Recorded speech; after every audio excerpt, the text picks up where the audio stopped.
사무엘하 23장 18절에서 39절 말씀 함께 읽었습니다. 금요일 밤이 되면 저는 느낌이 그렇습니다. 한 주간 동안 새벽마다 또 수요일 또 주일을 지나면서 계속 말씀을 나누고 또 낮에는 또 성도들과 함께 또 식사도 하고 또 말씀 묵상학교 목요일 날 또 말씀 묵상학교도 하고 그러면서 쭉 이렇게 성도들과 같이 말씀을 쭉 나누고 또 삶을 나누고 또 이렇게 서로 같이 믿음 생활을 하면서 금요일이 되면 그런 느낌이에요. 이제 한 주간을 마무리하는 느낌. 그래서 한 주간 동안 일주일간의 삶을 좀 돌아보고 또 내가 어떻게 살아왔는지 또 이번 한 주간 동안 하나님께서 어떤 말씀을 주셨는지 그런 것들을 좀 돌아보게 됩니다.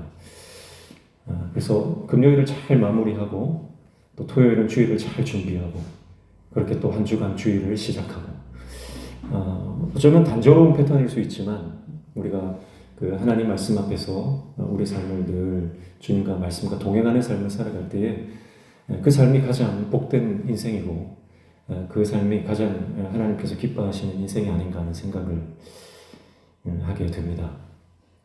그래서 오늘 이 밤에도 우리 삶에 이번 한 주 동안 하나님께서 허락하신 이 시간들을 말씀 안에서 잘 마무리하고 또 결단하는 시간이 되시기를 주님의 이름으로 축복합니다. 네. 23장 18절에서 39절 말씀 읽었는데요. 그래서 오늘 21장부터 24장 이것은 사무엘서의 에필로그와 같다. 후기, 부록이다 그렇게 말씀을 드렸죠. 그래서 오늘 왜 하나님께서 사무엘서 이 마지막에 이 에필로그를 넣으면서 그 의미가 뭔가를 전체적으로 좀 오늘 정리하고 살펴보도록 하겠습니다. 그러니까 사무엘상하는 한 권이고요. 사무엘상하, 사무엘상부터 사무엘하 20장까지가 이제 사무엘의 본론이 끝났고요. 21장부터 24장까지 이 4장의 말씀은 이제 뒤에 첨부된 말씀이라고 말씀을 드렸어요. 그래서 22장에 보면은 다윗의 노래가 나오지 않습니까? 그래서 저 둘째 아이가 다윗이 그렇게 죄를 지어놓고 어떻게 이런 당당한 노래를 부를 수 있냐고 다윗이 참 뻔뻔한 것 같다고 저한테 그래서 설명을 해줬어요. 이게 이제 이후에 부른 노래가 아니라 그 앞에 했던 노래인데 그것이 지금 뒤에 첨부가 된 것이다. 그렇게 설명했더니 하고 돌아가더라고요. 그래서 오늘 이 부록을 한번 전체적으로 한번 보겠습니다. 21장부터 볼게요. 21장. 21장부터 24장의 구조를 보면요. 이렇게 되어 있어요. 맨 앞에는 3년. 3년 뭐죠? 기근이죠. 그리고 3년 다음에는 뭐가 나오냐면 용사들이 나옵니다. 용사들이 나오죠. 그래서 그 21장에 등장하는 내용이고 22장에 가면 22장 전체는 뭐죠? 다윗의 노래죠. 노래입니다. 노래가 등장하고 23장 1절부터 7절까지 보면 또 다윗의 뭐가 나오죠? 다윗의 마지막 말 그것도 노래입니다. 노래가 나오죠. 그리고 나서 8절부터 끝까지 뭐가 나옵니까? 다윗의 용사들이 또 나오죠. 용사들이 나와요. 그리고 24장 마지막에 가면 마지막 또 뭐가 나옵니까? 3년에 3일의 재앙이 나오죠. 그러니까 구조를 보면 이렇게 돼 있어요. 3, 용사, 노래, 용사, 3 이렇게 끝납니다. 이렇게 기억하시면 이제 이 마지막 사무엘서의 에필로그가 이렇게 끝난다 이렇게 기억하시면 좀 암기하시기가 편하겠다 이렇게 생각이 됩니다. 그래서 먼저 21장에 보시면 3년의 기근이 들죠. 21장 1절 보시면 다윗의 시대에 해를 거듭하여 3년 기근이 있으므로 다윗이 여호와 앞에 간구하매 여호와께서 이르시되 이는 사울과 피를 흘린 그의 집으로 말미암으니 그가 기브온 사람을 죽였음이니라 하시니라. 이스라엘 땅에 3년의 기근이 들었습니다. 그런데 이 기근이 하나님께 다윗이 물었어요. 그 이유가 뭡니까? 물었더니 하나님께서 사울과 그 피를 흘린 그의 집 때문이다 이렇게 말씀하는 거예요. 그래서 이제 사울이 그 언약 이스라엘 백성들과 기브온이 맺은 그 조약이 있었잖아요. 그 조약을 깨고 기브온 사람을 돌입을 했습니다. 그러니까 약속을 깬 거예요. 그것을 하나님께서 그걸 기뻐하지 않으신 거예요. 그래서 재앙이 내렸는데요. 다윗이 이것을 깨닫고 나서 사울의 아들들이죠. 사울의 아들들 7명을 기브온 사람에게 넘겨주었어요. 그래서 이제 그들을 죽입니다. 기브온 사람들이 그들을 하나님 앞에서 죽여버리죠. 그러면 기근이 끝나야 되는데 기근이 끝나지 않았어요. 그래서 이들을 죽여서 재앙이 끝난 게 아니다. 그래서 재앙은 언제 끝났습니까? 다윗이 그들의 시신과 그리고 사울과 요나단의 뼈도 지금 제대로 안치가 안 됐거든요. 그들의 시신을 다 수습을 해서 제대로 안치했을 때, 안장을 했을 때 비로소 그 재앙이 끝났는데요. 그러나 그 재앙 가운데 가장 중요한 사건이 있다고 그랬습니다. 그게 뭐죠? 바로 21장 10절입니다. 아야의 딸 리스바가 굵은 배를 가져다가 자기를 위하여 바위 위에 펴고 곡식되기 시작할 때부터 하늘에서 비가 시체에 쏟아지기까지 그 시체에 낮에는 공중의 새가 앉지 못하게 하고 밤에는 들짐승이 범하지 못하게 한지라. 그래서 이 사울의 아들 중에 그 죽은 아들의 어머니가 그 아들의 시신을 지키는 거예요. 그래서 새들이 먹지 못하게, 짐승들이 그 시신을 훼손하지 못하게 지키는 겁니다. 그래서 굵은 배를 바위에다 다 펴놓고요. 거기서 몇 날 며칠, 거의 뭐 반년을 그렇게 아들의 시신 곁을 지키는 겁니다. 그런 그 논문이 있더라고요. 어떤 분이 그런 논문을 썼어요. 이 21장에서 하나님은 누구의 기도를 들으셨는가? 그런 논문이 있어요. 결론이 뭐냐면 하나님이 아들 잃은 여인의 기도를 들으신 것이지 사울의 아들을 내어준 다윗의 기도를 들은 게 아니다. 이렇게 결론을 내는 거죠. 그러니까 지금 21장에서 이렇게 부록을 후기를 넣어놓은 이유, 그것은 이제 각 장마다 각 에피소드마다 하나님께서 다윗의 왕국을 세우시고 그 왕국, 하나님이 다스리시는 왕국은 어떤 나라인가를 꼭 잊지 마라. 이건 잊지 마라. 이건 꼭 필요한 것이다. 이건 꼭 기억해야 된다. 그러니까 하나님 나라의 원리, 하나님 나라의 원칙, 하나님 나라의 꼭 필요한 요소들을 이 후기를 통해서 강조하고 있다. 이렇게 보시면 되거든요. 첫 번째 에피소드를 통해서 하나님께서 강조하고 싶으신 것은 뭐냐면 바로 하나님 나라의 통치 원리는 하나님의 아버지의 마음, 그 애타는 어미의 마음, 자식을 잃은 그 어머니의 그 간절한 긍휼의 마음, 그 아버지의 마음이 흘러갈 때에 그것이 하나님께서 원하시는 나라, 하나님이 원하시는 공동체가 된다고 하는 것입니다. 그래서 비극적인 사건이지만 그 사건을 통해서 하나님께서 하나님이 다스리시는 나라와 공동체에 대해서 말씀을 하고 있다. 이렇게 볼 수가 있는 것이죠. 여러분, 우리 공동체가 아무리 규모가 커져도, 아무리 시스템이 잘 갖춰져도, 아무리 프로그램이 잘 구축된다 하더라도 여러분, 우리 안에 아버지의 마음이 없다. 우리 안에 자식을 생각하는 그 부모의 애절한 마음이 없다면 하나님께서 원하시는 나라가 아니다라고 하는 것입니다. 그래서 이 첫 번째 후기를 통해서 하나님은 하나님 나라가 어떠한 마음으로 그 나라가 통치되어지는지를 보여주고 있는 겁니다. 그래서 다윗이 깨달은 게 뭡니까? 분명히 이 사울의 아들들을 내어줬어요. 연좌제죠. 부모의 죄 때문에 자식을 내어주는 것, 부모의 죄를 자식에게 전가시키는 것. 여러분, 이것은 하나님의 뜻이 아니거든요. 그런데도 다윗이 좀 잘못된 선택을 하는 거예요. 내어주면 재앙이 풀리겠지. 약간 어리석은 그런 선택입니다. 그러니까 그 결과가 뭐죠? 죽였는데도 기근이 끝나지 않는 거예요.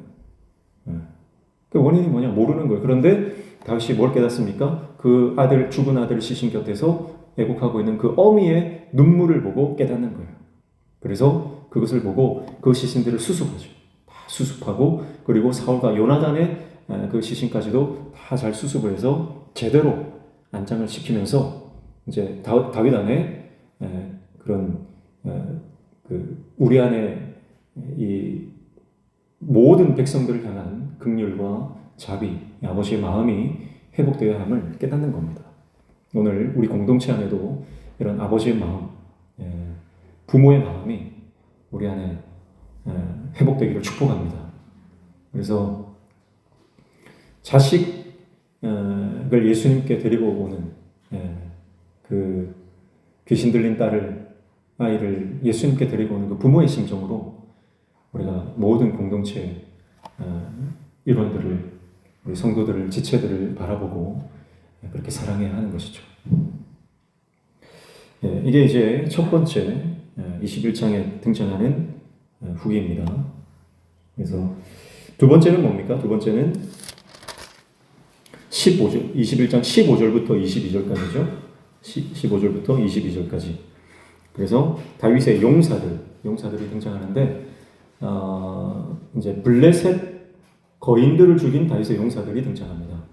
자, 분명히 사무엘하 5장, 6장을 지나면서 이스라엘의 주적이었던 블레셋을 완전히 이제 소탕을 다 했어요. 근데 여기에서 또 등장하고 있죠. 그래서 계속 말씀드리지만 이것은 다윗 정복 전쟁 초기에 일어난 일이다. 그래서 뒤에 부록으로 들어가 있는 것이다. 말씀드립니다. 그래서 블레셋이라고 하는 나라는 다윗의 주적입니다. 이스라엘의 주적입니다. 그런데 하나님께서는 이 주적을 물리치게 하셨고, 근데 이 일들이 다윗 혼자 했느냐? 그렇지 않다는 거예요. 그래서 15절에 보시면 블레셋 사람이 다시 이스라엘을 치거늘 다윗이 그의 부하들과 함께 내려가서 블레셋 사람과 싸우더니 다윗이 피곤하매 이렇게 말씀합니다. 그래서 다윗이 피곤했다.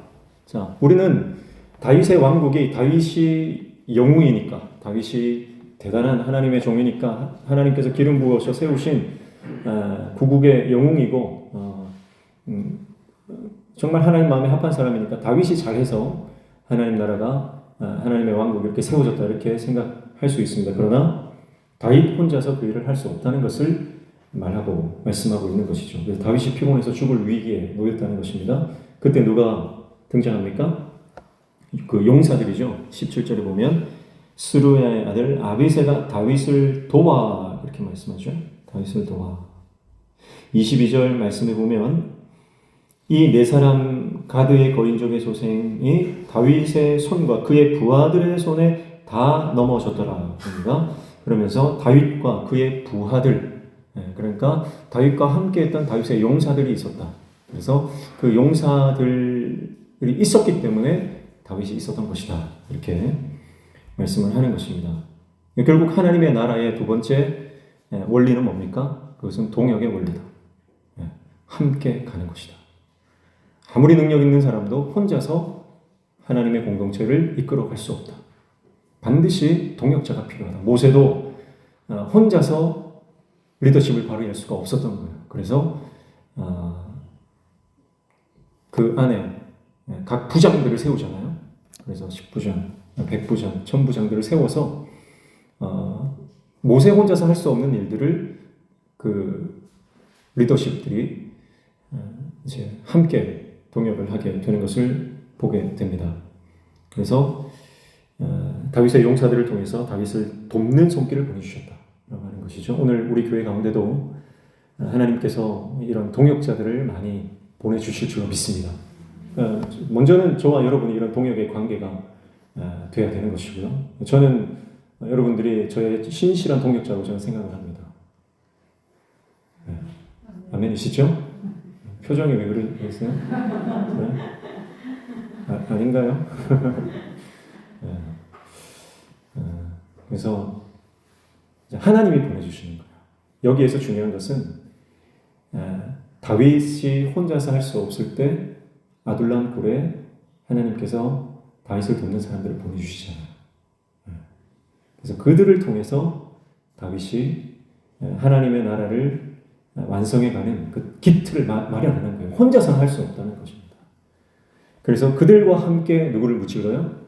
블레셋을 무찔렀다. 그래서 사실은 동서남북으로 모든 민족들을 다 파하게 됩니다. 그래서 결국은 가장 강력했던 이 블레셋을 물리치게 되는데요.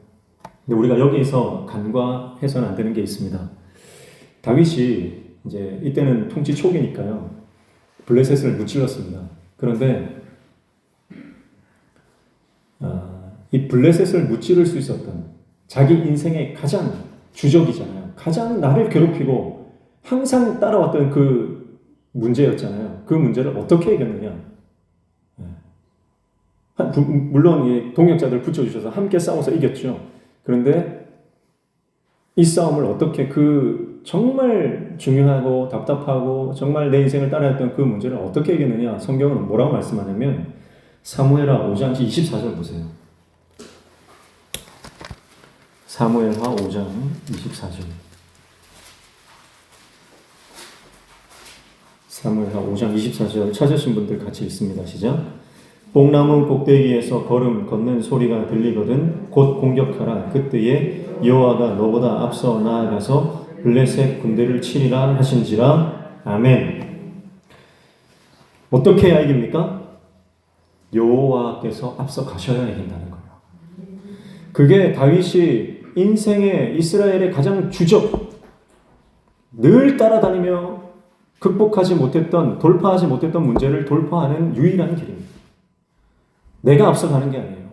하나님이 앞서 가셔야, 하나님이 앞서 가시고 나는 따라갈 때 그 문제가 해결되는 겁니다. 내가 내 힘으로 그 문제를 해결하려고 발버둥 치고 아무리 몸부림쳐도 문제가 해결되지 않습니다. 하나님이 앞서 가시고 내가 그를 따라갈 때 문제가 해결되는 거예요. 그래서 25절 보세요. 이에 다윗이 여호와의 명령대로 행하여 블레셋 사람을 쳐서 게바에서 게셀까지 이르니라. 아멘. 주님이 먼저 가시고 내가 그 길을 따라갈 때 말씀이 앞서 가야 됩니다. 근데 다윗이 언제 실패해요? 사실은 여러분 이게 육적으로 봤을 때는 블레셋이 주적이에요. 근데 다윗의 진짜 주적은 누구인지 아세요? 다윗 자신인 거예요. 그래서 다윗은 이 블레셋을 쳐서 무찔렀을 때에 이제 전쟁이 끝난 줄 알았어요. 모든 대적들을 이제 사방의 대적들을 다 물리쳤을 때 드디어 이제 전쟁이 끝났구나 그렇게 생각한 거예요. 그런데 진짜 전쟁은 그때 끝난 게 아니었다는 거죠. 진짜 전쟁은 언제 시작됩니까? 왕 위에 올라 천하를 통일하고 모든 것을 누릴 때 그때 내면의 진정한 자기와의 싸움이 시작되는 겁니다. 그러니까 블레셋이라고 하는 것은 보이는 주적이죠. 그러나 보이지 않는 주적이 있어요. 그것은 바로 자기 내면의 죄와의 싸움입니다. 여러분 우리는 이 싸움에서 이겨야 됩니다. 다른 사람과 관계, 나를 늘 괴롭히고 나를 힘들게 하고 늘 나를 따라다니는 그 어떤 관계의 어려움, 재정의 어려움, 여러 가지 산적한 문제들이 있을 수 있습니다. 그러나 여러분 그것은 보이는 문제일 뿐이에요. 다윗이 궁극적으로 실패하고 넘어졌던 것은 그런 이방 민족들과의 싸움이 아니라 오히려 그들을 다 쳐서 무찌르고 난 이후에 자기 자신과의 싸움, 자기 안의 죄와의 싸움에서 실패하고 넘어지고 깨지는 겁니다. 뭘 잊었어요? 하나님이 앞서 가시고 주님이 앞서 가시면 나는 그 말씀을 따라갈 때만 승리할 수 있다라고 하는 그 영적인 원리를 망각한 거죠. 그래서 다윗이 넘어지는 겁니다. 그래서 왕들의 전쟁이라고 그랬어요. 왕들의 전쟁인데 다윗은 모든 이스라엘의 백성들이 다 나가서 싸우는데 자기는 나가지 않았어요. 하나님의 말씀이 가시는 곳에 하나님이 원하시는 그 자리에 머무르지 않았을 때에 다윗은 죄의 자리에 들어가게 된 것입니다. 사랑하는 성도 여러분, 진짜 적을 이겨야 됩니다. 그래서 영적인 전쟁입니다. 우리 안에 죄와의 싸움입니다. 보이지 않는 것에 우리가 이 영적인 세계에서 승리하지 못하면 아무리 괜찮은 척해도요, 우리는 반드시 무너질 수밖에 없습니다. 제가 예전에 사역하던 교회에 박 집사님이란 분이 계셨는데요. 그분이 정말 신앙생활을 잘하셨어요. 정말 신앙생활을 잘하셨는데 너무 개인주의였어요. 개인주의. 그러니까 정말 헌금 생활이라든지 예배 생활이라든지 뭐 이런 거는 철저하게 잘 지키셨어요. 그런데 믿음의 교제를 하지 않으셨어요. 그러니까 믿음의 교제를 하지 않으니까 여러분 늘 외로우신 거예요. 그래서 교회에서 식사도 잘 안 하시고 예배를 드리고 항상 집으로 혼자 가시더라고요. 정말 신학생활 열심히 하셨어요. 그런데 어느 순간 교회를 안 나오시는 거예요. 제가 신방을 갔더니 그 집에 막걸리통이 어마어마하게 쌓여있는 거예요. 막걸리통이. 그러니까 신앙생활, 하나님 앞에서 내가 신앙생활 하는 것처럼 보였어요. 그런데 외로운 거예요. 내가 그 자기 자신의 죄의 문제와 싸우지 못하고 겉으로는 신앙생활을 하지만 내가 하나님 앞에서 그 죄의 문제를 이기지 못하니까 신앙의 동역자도 생기지가 않고 혼자 지내시는 분이었거든요. 집에 막걸리통이 너무 많아요. 그래서 물어보니까 본인이 혼자 있으면 너무 외로우니까 매일같이 막걸리를 몇 통씩 마시는 거예요. 밥 먹을 때 한 통씩 드시고 알딸딸 하다가 또 그게 또 깨면 또 마시고 그렇게 하십니다. 그래서 결국은 젊은 나이에 치매가 오셨어요. 치매가 오시고 거동이 막 좀 불편하시고 그랬어요. 그래서 그 집사님을 보면서 제가 참 마음이 많이 아프더라고요. 결국은 우리는 겉으로는 괜찮은 척, 겉으로는 잘 믿는 척 할 수 있습니다. 그런데 자기 이 안에 있는 내면의 문제, 죄의 문제와 싸워서 이기지 못하면요, 결국은 내 삶과 신앙이 무너질 수밖에 없다는 겁니다. 또 왜 하필이면 막걸리를 드셨을까요? 막걸리 많이 먹으면요, 풍이 오거든요, 풍이. 풍이 와요.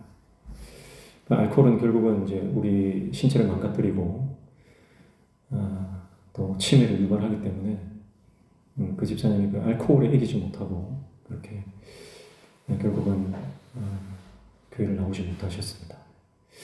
그분이 예수님을 믿지 않는다, 저는 그렇게 생각하지 않습니다. 그러나 우리가 이 죄의 문제를 해결하지 못하면 다윗처럼 그 문제 앞에서 철저하게 회개하고 하나님 앞에서 우리의 삶을 회복하지 못하면 그 문제가 결국은 내 인생의 발목을 잡을 수밖에 없다라고 하는 거 우리가 기억해야 됩니다. 그래서 말씀 앞에 서야 됩니다. 말씀 앞에 서서 말씀이 내 앞서 가신다라고 하는 것, 내가 그 뒤를 따라간다고 하는 것은요, 말씀의 원리로 산다는 거예요.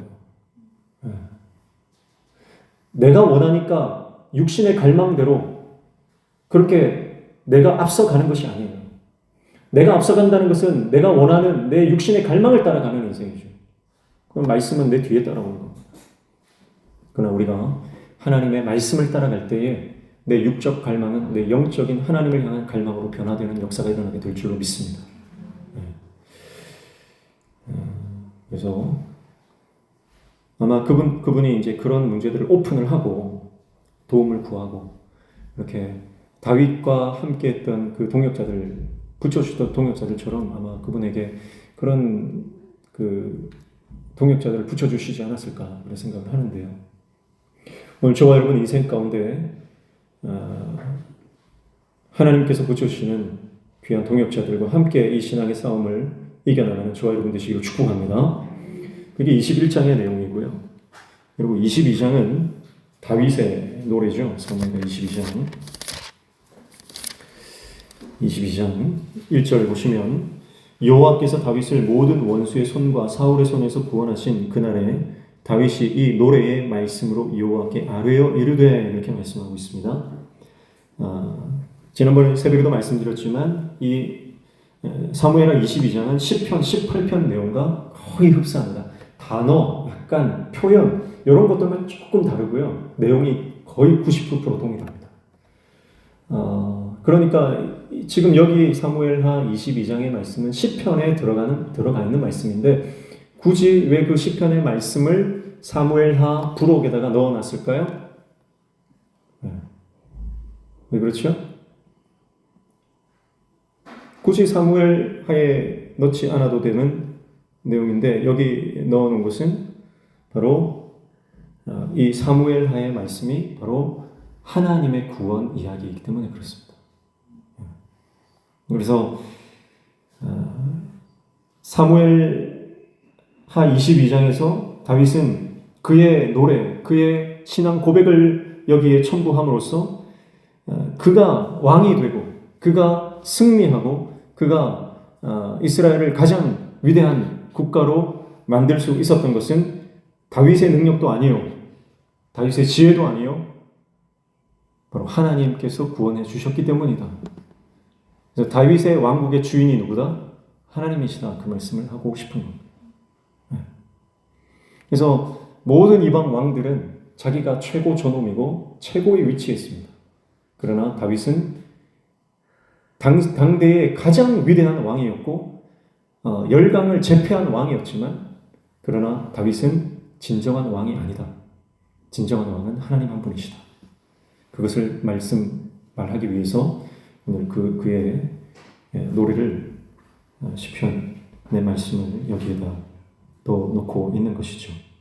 그래서 우리 인생의 주인은 주권자는 오직 하나님이신 줄로 믿습니다. 우리 인생의 주권자는 하나님이세요. 오늘 그걸 깨달아야 됩니다. 그래서 다윗이 언제나 노래할 수 있는 이 뜨거운 노래, 이 노래가 우리 가슴에 있느냐라고 하는 거죠. 그래서 시편 18편이라고 하는 게 참 재밌는 거예요. 우리가 늘 부르는 노래를 18번이라 하잖아요. 여러분의 18번은 뭡니까? 여러분의 18번 곡이 뭡니까? 안지나서나 생각나고 무의식적으로 흥얼거리는 노래가 뭡니까? 그 노래가 바로 하나님의 구원의 노래가 되시길 축복합니다. 그게 시편 18편이고 그 시편 18편이 오늘 여기에 들어와 있는 것이죠. 새벽에 이제 내용들은 좀 살펴봤기 때문에 내용은 넘어가고요. 그리고 23장입니다. 23장. 23장 1절부터 7절도 다윗의 마지막 말이고 이것도 노래다 그랬습니다. 그래서 1절부터 7절까지는 다윗의 마지막 말이라 하면서 다윗의 유언이라고 볼 수도 있고 다윗이 가장 중요하게 생각하는 인생의 결론 이렇게 보셔도 됩니다. 그러니까 자기 인생의 지론, 자기 인생의 철학이 있죠. 그 철학이 뭐냐? 다윗 인생의 결론이 뭐냐? 보시면 1절 보시면 이는 다윗의 마지막 말이라 이새의 아들 다윗이 말하며 높이 세워진 자 야곱의 하나님께로부터 기름 부음 받은 자 이스라엘의 노래 잘하는 자가 말하노라 그렇게 말합니다. 자 보세요. 자기 자신을 이새의 아들이다 이렇게 표현합니다. 이새의 아들이라고 하는 말은 농부의 아들이다. 보잘것없는 알려지지 않은 무명의 사람의 아들이다. 자기 자신을 그렇게 표현하는 겁니다. 그래서 사울이나 그 다윗의 대적들이 다윗을 말할 때 저 사람 이새의 아들 다윗이 아니냐 이렇게 말하거든요. 그것은 다윗을 비하하는 말이에요. 반면에 사울은 어떻습니까? 기스의 아들 사울이다. 이 말은 기스는 당대의 유력한 자거든요. 그러니까 사울은 유력한 집안, 오늘날로 말하면 금수저 출신이에요. 그런데 다윗은 어떻습니까? 다윗은 흙수저 중에 흙수저다. 그리고 그런 농부의 아들인데 그 중에서도 이 사람은 양치는 목동이었고 사무엘이 기름 부으러 왔을 때 7 형들은 다 불림을 받았지만 거기에서 포함되지 않을 정도로 그는 소외되고 인정받지 못했던 아들이다.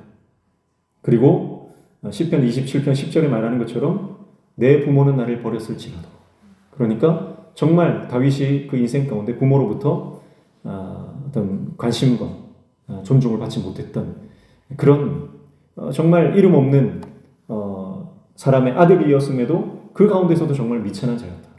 자기 자신을 그렇게 표현하는 겁니다.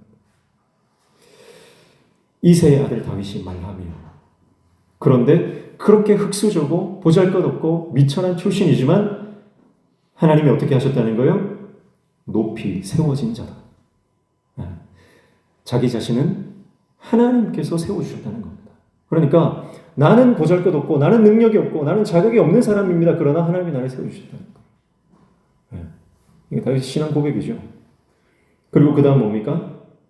야곱의 하나님께로부터 기름 부음 받은 자. 나는 기름 부음 받았다. 기름 부음 받는 사람은 어떤 사람입니까? 왕과 제사장과 선지자가 기름 부음을 받죠. 이것은 자기 자신의 사명을 말하는 겁니다.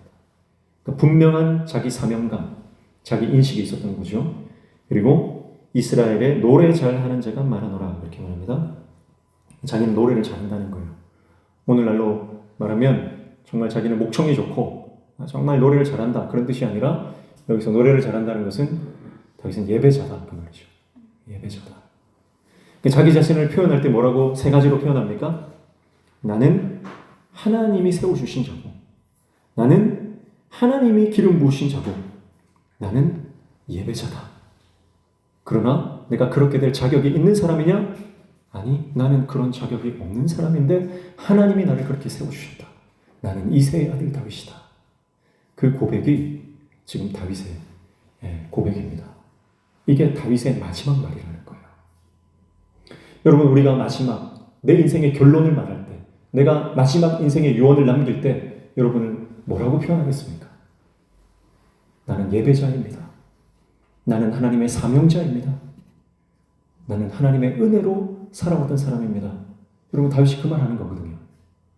여러분, 저와 여러분의 마지막 고백도 이러한 고백이 되길 축복합니다.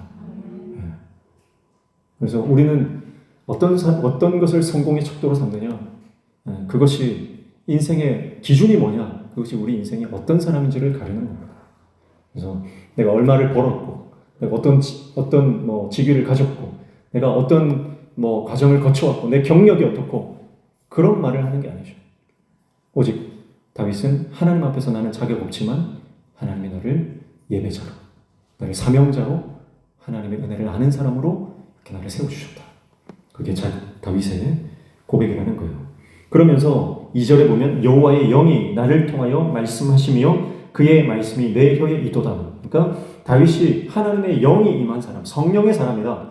그래서 하나님의 영이 임한 사람, 구약 시대에 하나님의 영이 임한 사람들은 누구냐면 이제 선지자들이에요. 하나님의 말씀을 대언하는 사람들. 대부분은 하나님의 영이 임했던 사람들의 대부분은 이 선지자들입니다. 하나님의 말씀을 대언하는 사람. 그래서 다윗의 이 마지막 말이 선지자적 예언으로서 주어진 것이다 이렇게 볼 수가 있는 것이고요. 그래서 다윗이 범죄했을 때에 가장 두려워했던 것이 이 하나님의 영이 떠나는 것에 대해서 두려워했죠. 그래서 하나님의 영을, 성령을 나에게 회복시켜달라고 그렇게 기도하는 모습을 보면서 다윗이 성령의 사람이었다라고 하는 것을 우리가 볼 수 있습니다. 그래서 하나님이 다스리시는 나라는 어떤 나라냐? 하나님의 성령이 임재하는 나라다. 그래서 우리 공동체가, 우리 교회가 교회 되려면 하나님의 영이 임해야 된다. 하나님의 성령이 임재하지 않으면 그 공동체는 더 이상 신앙 공동체가 아니고 교회가 아니다라고 하는 것입니다.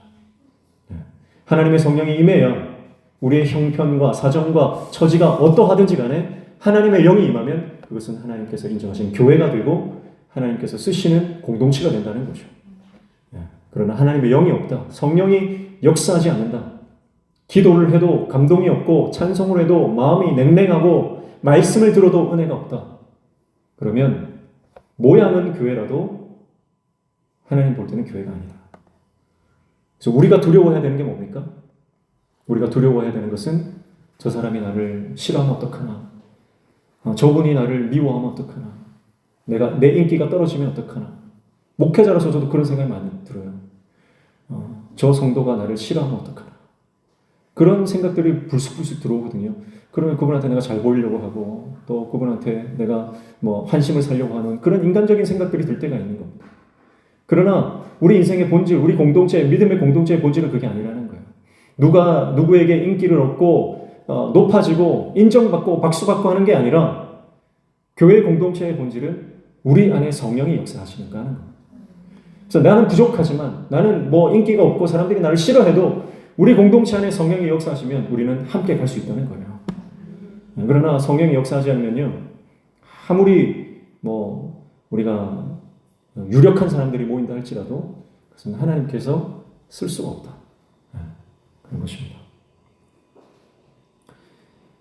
그래서 하나님의 영이 임할 때 그것은 하나님의 공동체가 된다라고 하는 것, 그것을 사무엘 에필로그에서 지금 말씀하고 있는 것이다 하는 것이고요. 그리고 나서 8절부터 마지막 절까지는 다윗의 용사들에 대해서 말합니다. 너무 많은 이름들이 나오기 때문에 다 언급할 수는 없고요. 다윗에게는 30용사가 있었어요. 30용사. 그리고 그들 가운데는 특출난 또 두목들이 있었고요. 오늘 본문을 쭉 보시면 그런 걸출한 용맹스러웠던 사람들의 이름을 다 나열하고 있습니다. 새벽에 살펴봤지만 성경이 이 낯선 사람들의 이름을 처음 등장시킨 건 아니다. 그렇게 말씀드렸어요. 이 사람들이 언제 등장했습니까? 사무엘 상 22장에 등장했죠. 보겠습니다.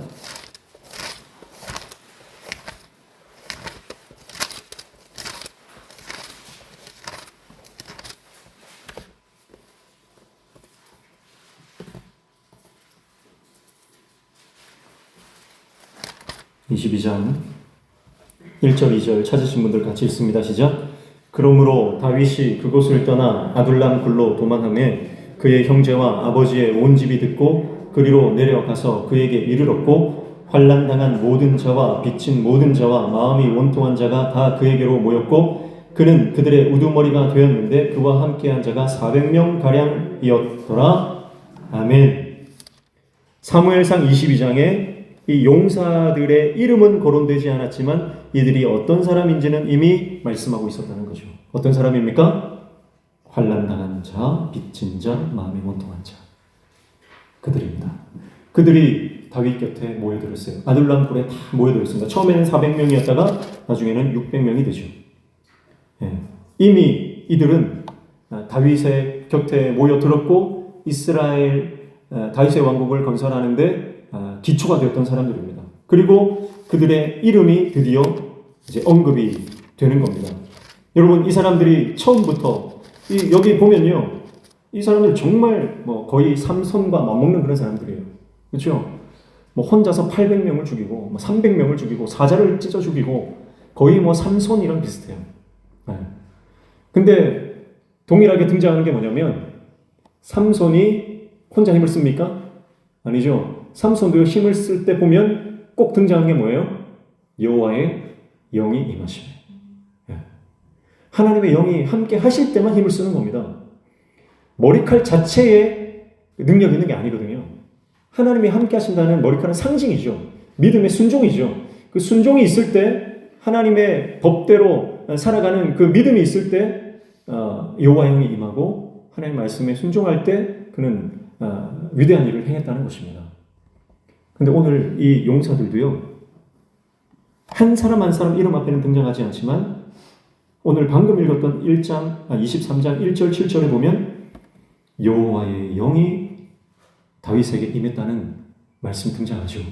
그러니까 여러분, 다윗의 공동체는 하나님의 성령이 역사하시는 공동체였고 하나님의 성령이 역사하는 공동체에 들어왔던 원통한 자, 빚진 자, 환난당한 자들은 이 하나님의 성령에 의해서 놀라운 능력을 발휘하는 하나님의 용사가 되었다고 하는 것을 말씀하고 있는 것입니다. 그러니까 하나님의 공동체는 어떤 공동체냐면 정말 힘들고 어렵고 지치고 탈진된 세상 가운데서 실패하고 넘어졌던 사람들이 교회에 와서 이 믿음의 공동체 안에서 회복되는 것이 바로 하나님의 공동체다 라고 하는 것입니다. 이름 없었던 사회 부적응자들이 다윗의 공동체, 성령의 공동체에 들어왔을 때에 그들은 하나님께서 위대하게 쓰시는 용사가 되었고 그들은 그들의 이름이 하나님의 책에 기록되게 되었다라고 하는 것입니다. 이게 하나님께서 다스리시는 나라의 특징이다. 그래서 오늘 우리 교회 안에도 이런 역사가 일어나기를 축복합니다. 수많은 사람들이 우리 교회에 들어오지만 거쳐가겠지요. 그러나 그 모든 이들이 하나님의 성령을 경험하고 그들의 삶이 회복되고 변화되어지는 그 기적의 현장이 우리 교회 공동체가 되어야 될 줄로 믿습니다. 마음이 원통하고 답답한 문제로 마음이 낙심되고 세상 가운데서 실패하고 넘어지고 완전히 자빠진 사람들이 믿음의 공동체에서 말씀과 기도와 또 하나님의 은혜로 말미암아 성령의 역사하심으로 우리의 삶이 변화되고 회복되고 우리 영혼육이 살아나는, 그래서 마른 뼈가 하나님의 군대가 되는 것처럼 그런 놀라운 역사가 우리 공동체 안에 일어나야 할 줄로 믿습니다. 그래서 우리가 주님 말씀대로 따라가면 하나님의 성령이 역사하시면 반드시 이러한 일들이 일어나게 되는 줄로 믿습니다. 예. 그래서 이름 없는 모든 그 사람들이 정말 그 이름을 얻게 되는, 하나님께서 기뻐하시는 다윗의 나라에 혁혁한 공을 세웠던 그런 하나님의 종들이 되었다라고 하는 것을 보게 되는 것이죠. 이게 이제 하나님께서 다스리시는 하나님의 나라의 원리고 없어서는 안 되는 원칙이며 요소다라고 하는 것을 말씀하고 있습니다. 그러면서 오늘 이 용사들을 보면요, 24절부터 29절까지는요, 쭉 보시면 요압의 아우 아사엘부터 시작해서 29절 이때까지는 남유다 출신입니다. 남유다 출신이에요. 그리고 30절부터 브나야부터 해서 35절 바알에까지는 북이스라엘 출신입니다. 그리고 36절부터 마지막까지는 그 외에 기타 다른 이방 출신의 사람들이 들어있는 것을 보게 됩니다. 그러니까 남유다, 북이스라엘, 그리고 그 외의 모든 이방 출신의 용사들이 포함되어 있다는 것을 볼 수가 있죠. 그러니까 이스라엘 다윗의 나라에 다윗과 함께했던 용사들은 그 공동체가 특정한 지파나 특정한 그 사람들로만 구성되지 않고 다윗은 모든 사람들을 인재로 등용했다는 것을 볼 수가 있습니다. 자기 지역이나 자기 학벌이나 뭐 어떤 혈연이나 이런 것으로 인재를 등용하지 않고 다윗은 누구나 그 공동체 일원으로 함께 일을 했다는 것을 볼 수가 있는 것이죠. 그래서 교회는요, 용광로가 되어야 됩니다. 용광로 안에 들어가면요, 어떤 모양의 철이든 쇠붙이가 들어가면 녹아서 하나가 되는 거죠. 교회는 용광로가 되어야 됩니다. 어떤 사람도 배척해서는 안 됩니다. 그 누구도 소외돼서는 안 됩니다. 그게 하나님의 나라입니다. 그것을 보여주는 거예요. 그래서 교회가 극복해야 되는 게 그거예요. 우리가 오래도록 이렇게 지내다 보면, 예를 들면 그런 거죠. 만약에 교회를 개척했다 그러면 교회 핵심 멤버들은 개척 멤버가 교회 핵심 멤버가 되죠. 그러면 개척 멤버들만 뭉치고 개척 멤버들만 함께 하게 되면 그 이후에 들어온 성도들은 소외되거나 아니면 외면될 수가 있습니다. 그래서 성장하는 교회들은요, 핵심 멤버, 그래서 어떤 면에서는요, 교회 안에서는 이 리더십이라고 하는 것이 발휘돼서는 안 된다 이렇게 말씀하시는 분도 있어요. 목회자의 리더십이 중요하다 그런 말씀을 많이 하잖아요. 근데 목회자의 리더십도 교회에는 필요하지 않다 이렇게 말씀하시는 분도 있어요. 교회 안에는 리더십이나 지도력이 필요한 게 아니라 하나님을 경외하는 모습이 필요하다는 거예요. 그래서 하나님의 말씀을 순종하고 하나님을 경외하는 사람들이 모이면 자연스럽게 그 공동체는 하나 될 수밖에 없기 때문에 그렇습니다. 근데 어떤 그 목사의 카리스마, 목회자의 카리스마가 교회를 하나로 묶는다, 여러분이 틀린 말입니다. 그래서 공동체는 어떤 특정한 인물의 카리스마나 아니면 특정 집단의 어떤 결속력, 이것이 교회를 성장시키는 게 아니다라는 거예요. 교회는 오직 하나님의 말씀이 살리고 회복시키고 성장시키는 줄로 믿습니다. 오직 하나님의 말씀이에요. 그래서 다윗의 인생은 그 이제 우리가 부정적으로 평가하는 것이 다윗이 뭐 이렇게 보면 뭐 주도적으로 막 끌고 가는 게 없어요. 네. 그렇잖아요. 막 뭐 카리스마를 발휘하지 않습니다. 그런데 다윗 주위에 있는 사람들은 다윗을 정말 존경하거든요. 다윗이 말하는 한마디도 흘려 듣지 않습니다. 그래서 여기 본문의 말씀에 보면 재미있는 에피소드가 있죠. 다윗이 베들레헴 성문 곁 우물물 15절입니다. 23장 15절. 다윗이 소원하여 이르되 베들레헴 성문 곁 우물물을 누가 내게 마시게 할까 하매 이렇게 말했어요. 자, 이 말은요, 다윗이 물이 없어서 하는 말이 아니거든요. 그러니까 지금 전쟁 가운데서 지금 이 베들레헴 지역을 블레셋이 지금 장악을 하고 있습니다. 그러니까 약간 그 한숨 섞인 그런 하소연을 하는 거죠. 꼭 그 물을 내가 먹어야 되겠다 그 말이 아니라 지금 저 땅을 빼앗겨 있는 그 상태에 대한 어떤 넋두리 같은 걸 말하는 겁니다. 예를 들면 전쟁 가운데서 고향을 그리워하는 그런 마음, 그런 표현이죠. 꼭 그 물이 먹고 싶다는 게 아니거든요.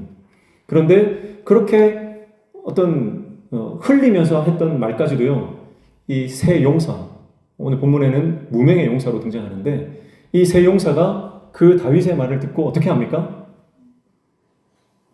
목숨을 걸고 적진을 뚫고 들어가서 물을 퍼오는 거예요.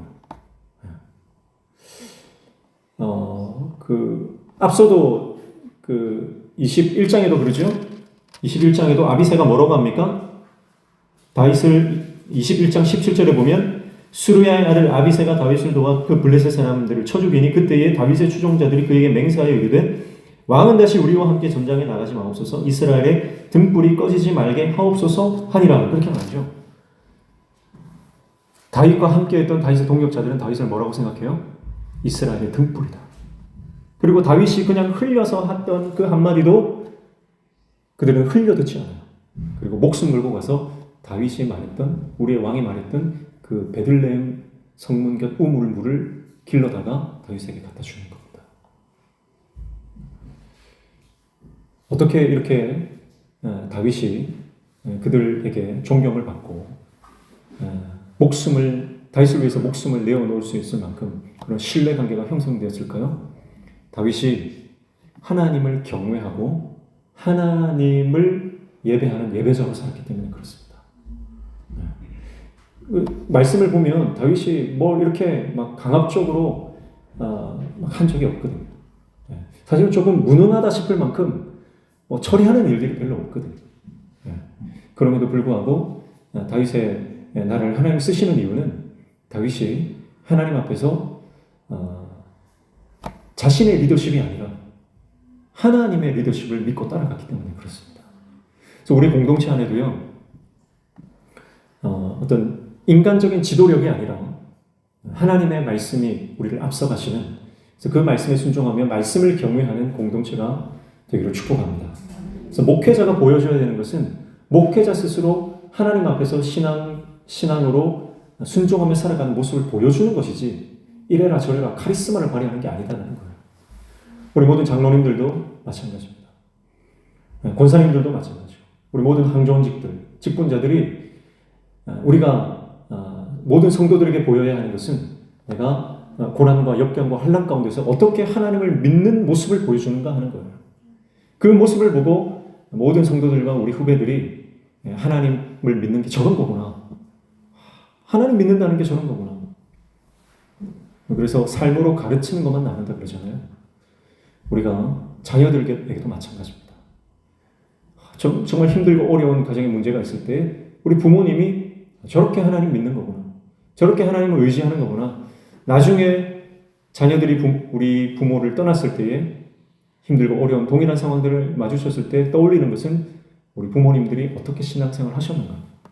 그것을 떠올리게 되는 것이죠. 오늘 저와 여러분의 인생 가운데 그렇게 하나님 말씀 안에서 하나님을 경외하며 하나님 앞에서 순종하며 살아가는 참된 예배자가 되시길 축복합니다. 그래서 이 모든 그 다양한 출신의 사람들을 하나로 묶었고요. 그들이 하나 될 수 있었던 것은 이 다윗이 하나님과 연결되어 있었기 때문이다라고 하는 것입니다. 그리고 나서 24장에 보면 다윗의 인구조사가 나오죠. 다윗의 인구조사입니다. 24장 1절 말씀에 보면 여호와께서 다시 이스라엘을 향하여 진노하사 그들을 치시려고 다윗을 격동시키사 가서 이스라엘과 유다 인구를 조사하라 하신지라 이렇게 말씀합니다. 자, 이것은 어떻게 해석하느냐가 참 난해한 부분이에요. 왜 하나님께서 이스라엘 향해서 진노를 하셨는지 그리고 왜 치셨는지 그 이유를 말씀하고 있지 않기 때문에 그렇습니다. 그래서 그 하나님의 진노를 통해서 다윗을 격동시키셨다 이렇게 말씀하고 있어요. 그러나 이것은 이제 다윗이 인구 조사를 한 것이 하나님 앞에서 죄가 되었다. 그리고 하나님께서 그 죄를 물으셨다라고 하는 것으로 우리가 볼 수가 있겠습니다. 왜 그러냐면 다윗이 인구 조사를 하는데 민수기 1장 1절 2절 말씀에 보면 하나님께서 모세를 향해서 이스라엘 백성들을 인구 조사를 하라고 명령을 하시거든요. 민수기 1장 2절 한번 보시겠습니까?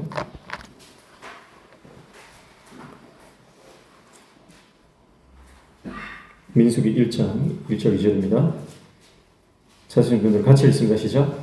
이스라엘 자손이 애굽 땅에서 나온 후 둘째 해 둘째 달 첫째 날에 여호와께서 시내 광야 회막에서 모세에게 말씀하여 이르시되 너희는 이스라엘 자손의 모든 회중 각 남자의 수를 그들의 종족과 조상의 가문에 따라 그 명수대로 계수할지니 아멘. 인구조사하는 게 나쁜 거야? 아닙니다. 인구조사하는 것 자체는 나쁜 게 아니에요. 왜냐하면 하나님께서도 모세에게 인구조사를 하라고 명령하셨기 때문에 그렇습니다. 그러니까 인구조사 자체는 나쁜 게 아니에요. 그런데요, 같은 사건이라도 하나님께서 명령하셔서 하면은 그것이 하나님께서 인정하시는 사건이 되지만 하나님께서 명령하지 않고 내 뜻대로 했다면 같은 사건이라도 하나님의 진노의 대상이 된다는 겁니다. 자, 그러니까 여러분 어떤 교회에서 사역을 할 때 그렇습니다. 좋은 일이에요. 좋은 사역이에요. 그렇다고 그 좋은 사역이 하나님의 뜻이 될 수는 없다는 겁니다. 우리가 이걸 명심해야 됩니다. 우리가 볼 때 예전 했던 거예요. 이거 예전에도 했던 거고, 좋은 뜻으로 하는 거고, 이거 한다고 나쁜 거 없는 거예요. 그러나 우리는 그 사건을 바라보는 것이 아니라 그 사건을 행하기 전에 하나님이 명령하셨는가를 봐야 되는 거예요. 전에도 했으니까 해왔던 대로 하면 되는 거 아닙니까? 그렇게 살아가는 것은 신앙이 아니라는 겁니다. 그래서 하나님께서 지금 진노하시는 것은 다윗이 잘못된 목적과 의도를 가지고 인구조사를 하기 때문에 하나님께서 그 인구조사를 하는 다윗에 대해서 진노를 하신 것이지 인구조사 자체를 하나님께서는 싫어하시는 것이 아니다라고 하는 것입니다. 여러분, 그래서 살던 대로 살면 안 되는 거예요. 하던 대로 하면 안 되는 겁니다. 예전에 했다 하더라도 다시 하나님께 물어봐야 됩니다.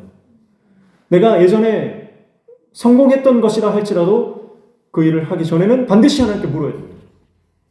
그래서 돌다리도 두드려 보고 건너는 거예요. 다윗이 그걸 잘했거든요.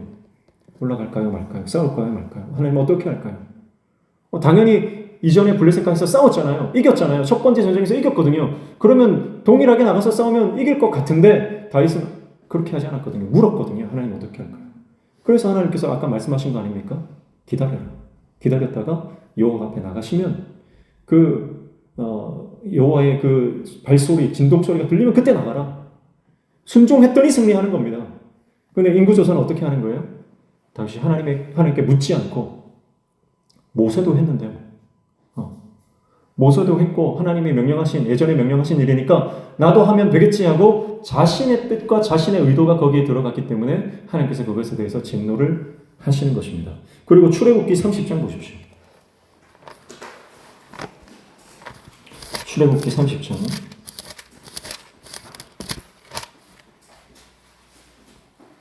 11절 이하입니다. 11절부터 16절입니다. 11절부터 16절 찾으신 분들 함께 읽습니다. 시작. 여호와께서 모세에게 말씀하여 이르시되 내가 이스라엘 자손의 수요를 조사할 때에 조사받은 각 사람은 그들을 계수할 때에 자기의 생명의 속천을 여호와께 드릴지니 이는 그들을 계수할 때에 그들 중에 질병이 없게 하려 함이라. 무릇 계수 중에 드는 자마다 성소의 세겔로 반세겔을 낼지니 한 세겔은 20게라라. 그 반세겔을 여호와께 드릴지며 계수 중에 드는 모든 자 곧 20살 이상 된 자가 여호와께 드리되 너희의 생명을 대속하기 위하여 여호와께 드릴 때 부자라고 반세겔에 더 내지 말고 가난한 자라고 덜 내지 말지며 너는 이스라엘 자손에게서 속전을 취하여 회막 봉사에 쓰라. 이것이 여호와 앞에서 이스라엘 자손의 기념이 되어서 너희의 생명을 대속하리라. 아멘. 인구 조사를 할 때는 반드시 뭘 해야 됩니까? 네, 속전을 드리는 거예요. 그러니까 그냥 하는 게 아닙니다. 인구 조사한다고 그냥 하는 게 아니라 인구 조사할 때도 반드시 지켜야 될 규례가 있고 법도가 있고 하나님의 명령이 있다는 거예요. 다윗이 그것을 따르지 않은 거예요. 그러니까 지금 다윗의 마음에 무슨 마음이 들었냐면 이제 모든 전쟁에서 승리를 하고 이제 다윗이 완전한 어떤 쉽게 말해서 천하 통일을 이뤘잖아요. 그러니까 이제 내 능력, 내가 가진 군사력 이게 얼마나 되는지 한번 세보고 싶은 거예요. 그래서 하나님의 명령도 따르지 않고 하나님께 묻지도 않고 자신의 생각대로 그는 인구조사를 하게 되는 것입니다.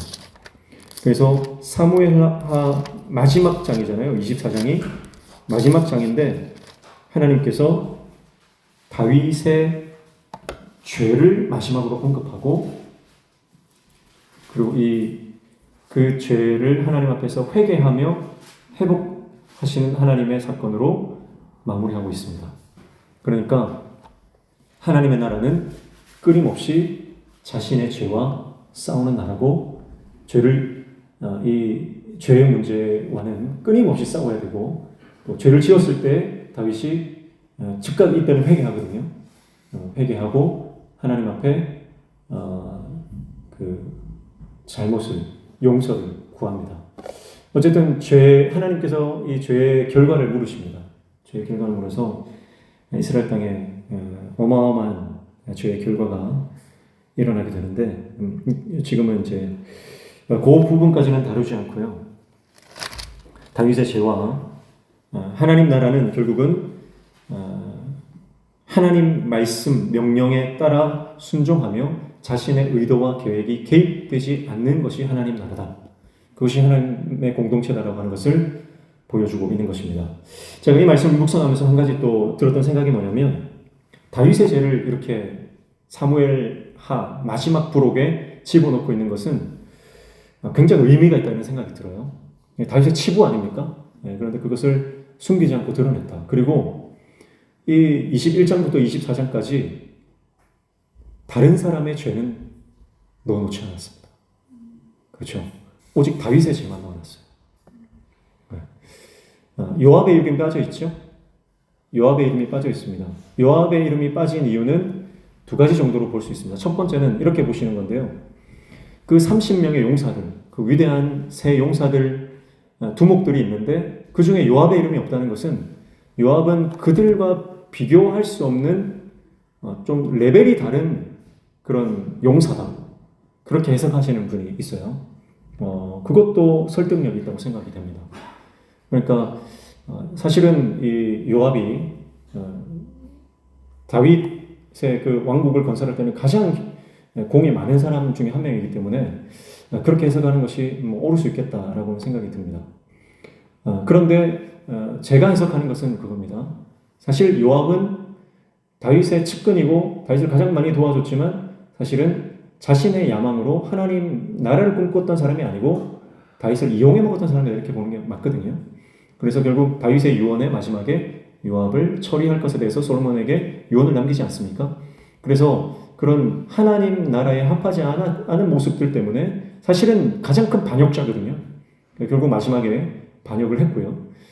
그래서 비참하게 솔로몬에게 죽임을 당하지 않습니까? 그렇기 때문에 하나님 나라의 이 이름 책에 용사들의 명단에 빠졌다. 저는 이렇게 생각을 하거든요. 그럼에도 불구하고 그 요압의 죄나 그런 것은 언급을 안 하고 있습니다. 오직 다윗의 죄만 언급을 하고 있어요. 자, 여러분 보십시오. 하나님 나라 공동체는 이와 같습니다. 말씀을 자기에게 적용하는 거예요. 다른 사람의 죄를 들추는 게 아닙니다. 다른 사람의 약점과 다른 사람의 죄와 다른 사람의 상처와 다른 사람의 아픔, 그것을 들추어내고 그것을 정죄하고 비판하고 판단하는 것이 아니라 말씀 앞에서 나의 죄를 다루고 내가 하나님 앞에 말씀 앞에서 회개하고 하나님의 말씀을 나에게 적용하는 것이다. 저는 개인적으로 그렇게 이 말씀을 묵상을 하게 되었습니다. 사랑하는 성도 여러분, 우리 교회 공동체가 그런 믿음의 공동체 되시기를 축복합니다. 그래서 우리 안에 정죄하고 비판하고 판단하는 것들이 사라져야 됩니다. 늘 원망하고 불평하는 것들, 이런 것들이 없을 수 없겠지만요. 그러나 우리가 이 모든 원망과 불평들, 판단하고 정죄하는 것들을 조금씩 줄여나가야 됩니다. 이스라엘 백성들이 가나안 땅에 못 들어갔죠. 출애굽한 이스라엘 백성들이 가나안 땅에 들어가지 못했던 이유가 뭡니까? 그들이 하나님 앞에서 원망하고 불평했기 때문입니다. 가나안 땅에 들어가는 것이 천국에 들어가는 건 아니에요. 왜냐하면 가나안 땅이 천국이라면 가나안 땅에 들어가서 더 이상 전쟁이 없어야 되는 거예요. 그래서 가나안 땅에 들어가는 것이 천국이다 이렇게 비유하면요, 좀 틀린 비유입니다. 그러니까 이스라엘 백성들이 불평해서 가나안 땅에 못 들어가서 다 지옥 같다 이렇게 해석하시는 분들이 있거든요. 그것은 바른 해석은 아니라고 봅니다. 그러나 어쨌든 하나님께서 이스라엘 백성들이 불평하고 원망하는 그것 때문에 가나안 땅에 못 들어가게 하셨다라고 하는 것은요, 우리가 그 말씀을 우리 인생 가운데 아주 심각하게 적용해야 되는 문제죠. 우리 인생 가운데 이러한 원망과 불평과 판단과 정죄, 그리고 하나님의 뜻을 거역하고 계속해서 옛 삶으로 돌아가려고 하는 그런 시도들은 하나님께서 결단코 기뻐하지 않는 모습이다라고 하는 것입니다. 오늘 저와 여러분의 인생 가운데 이런 모든 원망, 불평, 정죄, 비판, 우리 안에는 모든 이 하나님께서 기뻐하지 않은 그 어두운 감정들, 모든 인간적인 생각들을 다 십자가 밑에 내려놓을 수 있는 저희가 되시고 축복합니다. 그게 하나님 나라다라고 하는 거죠. 그래서 오늘 우리는 21장부터 24장까지 사무엘 하에 등장하는 사무엘서의 에필로그. 이건 시간 순서가 아니라 그랬습니다. 시간 순서가 아니라 앞서 사무엘의 기록의 역사책에 기록되지 않은 내용들을 그러나 아주 중요한 부분이고 잊어서는 안 되는 부분들에 대해서 하나님 나라가 어떠한 특징을 가지고 하나님 나라의 원리가 뭔지를 보여주는 후기다, 부록이다 이렇게 말씀을 드렸고요. 그래서 삶, 용사, 노래, 용사, 삶 이렇게 기억하시면 이 에필로그를 잘 기억할 수 있다 그렇게 말씀을 드렸습니다. 사랑하는 성도 여러분, 말씀을 통해 우리는 우리 자신을 변화시켜 나가야 됩니다. 말씀을 통해서 우리는 우리의 삶이 날마다 회복되는 역사를, 그 경험들을 해 나가야 됩니다. 다윗은 완벽한 사람이 아니었습니다. 그러나 그의 인생 가운데 늘 실패하고 넘어지는 부분들이 있었지만 그는 하나님의 말씀 앞에서 자기 자신을 변화시켜 나갔고 하나님이 그를 다루어 가셨습니다. 그래서 다윗의 나라는 결국은 하나님께서 가장 기뻐하시고 가장 인정하시는 이스라엘의 전무후무한 그런 하나님께서 기뻐하시는 나라로 기억되는 것입니다. 오늘 저와 여러분의 인생도 그렇게 기억되기를 축복합니다. 그렇게 기억되어야 됩니다. 하나님께서 기뻐하시면 그걸로 되는 거죠. 하나님께서 기뻐하시면 그것보다 더 우리에게 기쁨이 없는 것입니다. 말씀을 정리합니다. 하나님은 21장 3년의 기근을 통해서 하나님의 나라는 아버지의 마음, 부모의 자식을 향한 절절한 그 긍휼의 마음이 흘러가는 나라다라고 하는 것을 보여주십니다. 그리고 다윗의 용사들을 통해서 하나님의 나라는 혼자 하는 것이 아니라 동역하는 공동체다라고 하는 것을, 함께 가는 것이라고 하는 것을 말씀하십니다. 그리고 22장 다윗의 노래를 통해서 하나님의 나라는 하나님이 주인공이시다. 다윗이 주인공이 아니다. 하나님이 주인공이시고 하나님께서 써내려 가시는 하나님의 구원의 역사요, 하나님의 구원 스토리다. 그것을 말씀합니다.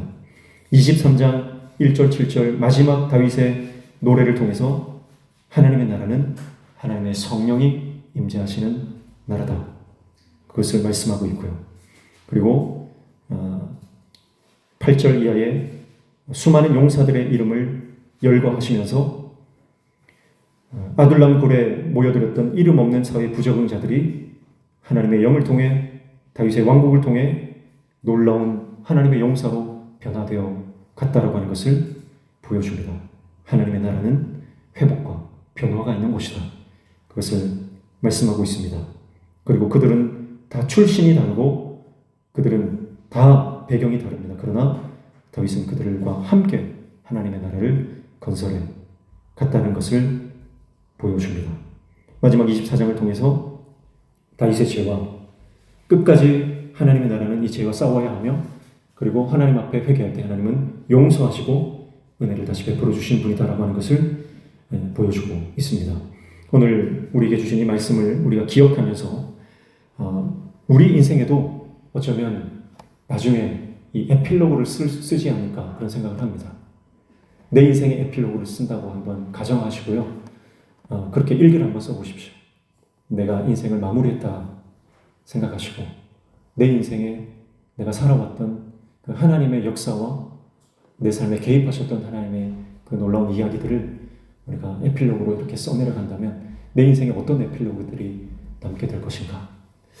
오늘 이 밤에 우리가 깊이 고민하며 또 깊이 묵상하며 하나님 말씀 앞에 서는 저와 여러분 되시기를 축복합니다.